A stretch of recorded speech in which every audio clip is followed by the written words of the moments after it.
Well, howdy folks, and thanks for having me here today. I'm Buck Buckner from the bunker, and I'm totally freaked out. And I know what you're thinking, Buck. You're freaked out because of the silent majority and the fringe middle and how they're so silent. Now all that silence just freaks you out. And that's true. Very good. You've been listening.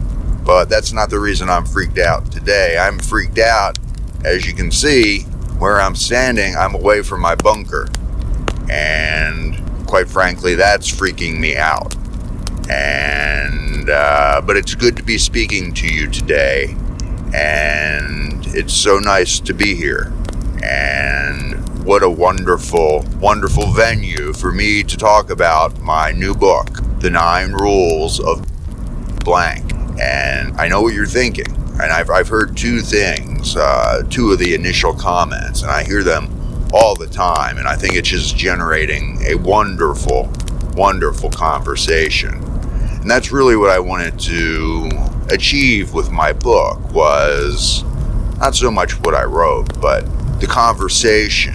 The conversation. I mean, yes, the book looks great on your bookshelf, and it's a fascinating read. I mean, I've read it many times, and every time I read it, I learn a new thing, really, quite frankly. It's very philosophical. The two questions I get, and I can already see the hands being raised, are, Buck, why did you do only 9 rules? Why not 10? And my answer to that is, maybe there's only 9 rules. You know, what makes 10 special, you know, because it's the first double-digit number? Who's to say, folks, that my first rule doesn't start with 0? I mean, the Zeroth Rule, you know, they say ground zero. It's where you start. You don't, if you're starting from 1 as the number 1 rule, how did you leave from 0?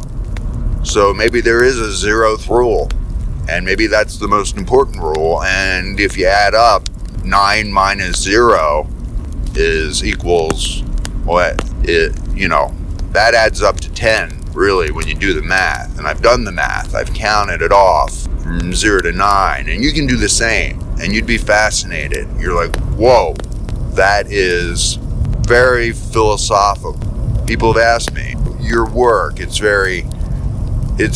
so philosophical. Plato comes to mind. And I agree. I say yes. When I was a child, I played with Plato, and it was very formative in my thinking. And I think when you hold that Plato in your hand, you can form so many things. As a child, it's fun, but also very instructive. And my book, in many ways, it's one of the worst things you can ever do with a Play-Doh, and I remember this vividly, is not put the lid back on when you're done, or if you leave it out, or even if you, with good intentions, put it back in the can but don't put the lid on, it'll dry out. And, well, why don't we take a campfire break, folks? I think we're covered a great deal, and again, this is Buck Buckner, and I'm freaked out because I'm away from my bunker, but my heart is warm to see this reception here in this auditorium, to hear about my new book, The 9 Rules of Blank, and we'll be right back after this campfire message.